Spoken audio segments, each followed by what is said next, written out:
And welcome back to Super Sports Sunday. As promised, Trevor Sikkema of PewterReport.com joins us. Trevor, thank you very much. Long day. Camp in the morning, just hanging out late at night with us. Yes. Big news today. Unfortunately, we had an injury at camp today. Not just one injury, but the big one, Vita Vea. And a calf strain, I believe, is what we're calling it. These can be tricky, especially during this time of year when it's hot. He doesn't have to do too much right now, but how serious do you think this could be? Yeah, especially when you're a 350-pound man, right? Your legs are kind of important, so is that calf. So that's what they think it is.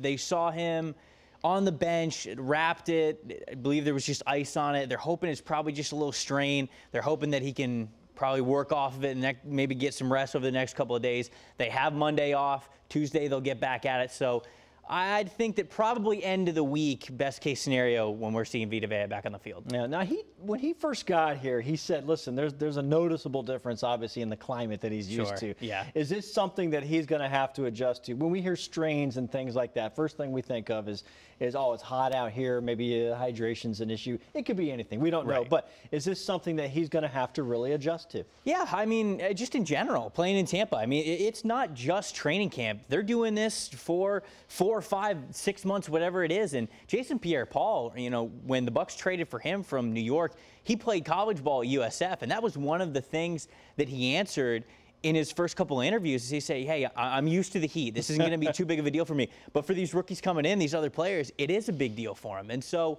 hydration definitely plays a part in coming to Tampa Bay, getting acclimated with not only the team but the roster, and making your impact. All right, Ryan Fitzpatrick. He's one of the guys we've been watching since day one.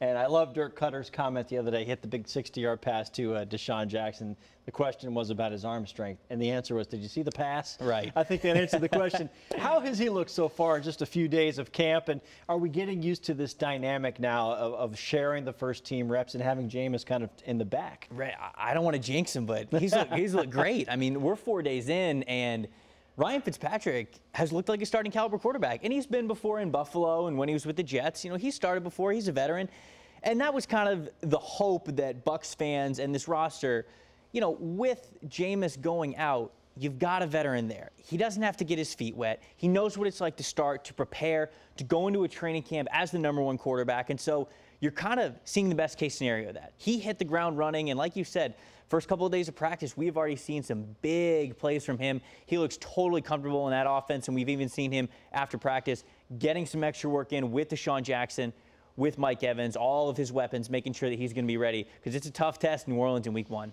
First day of camp, I had a chance to chat with Jacquizz Rodgers, and we were asking about the quarterbacks and how are they different, how are they similar. And he said something interesting. He said, really, they're just trying to hit a spot. And both of them do a pretty good job of that. And so we're seeing these great plays by the receivers. Does it look like everything's in sync already if they're getting it to the correct spot in your eyes? I mean, it looks as good as it can be, I think, from your first 4 days of training camp, no question. And, I mean, it helps that Ryan Fitzpatrick got the 3 starts that he did last year. He went 2-1 in those starts. So it's almost kind of a blessing in disguise knowing how last season turned out, knowing how they have to go into this year with him as the starter. So I think you're right, because that is the thing. You're just kind of putting it in a spot. In the back of your head, you're thinking, okay, I'm throwing to a 6'5" Mike Evans, or I'm throwing to a speedy Deshaun Jackson. At that point, you're picking where the ball is going to go, and that's what they're doing right now. They're just trying to figure out where they're trying to place it. But, man, early on, seems like Fitzpatrick knows where that ball's going pretty well.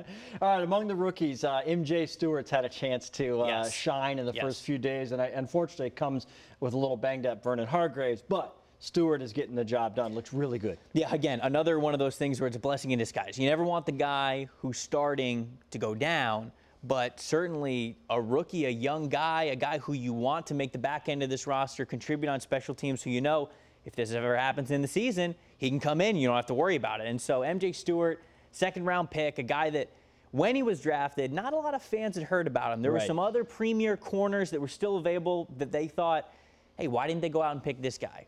We're kind of noticing this is why the scouting staff really liked MJ Stewart. He's been aggressive. He's been confident. and that's something you really need to play cornerback. He is not afraid of any challenge that we've seen in these first 4 days. All right, Monday is a day off for the guys. Not a day off for Pewter Report, however. What are you guys working on for Monday? No, we've got plenty of stuff. We're taking a lot of fan questions. We do the Monday mailbag where fans can interact. They can get a part of the pewterreport.com. I'll be working on my cover 3, bringing some X's and O's of training camp, everything that we've seen, and we'll have plenty of stories. We got training camp diaries with some of the rookies, with Bo Allen. They're funny guys. You definitely got to check those out. So we'll have plenty of content on pewterreport.com, even if we won't be at One Buc Place. Very good.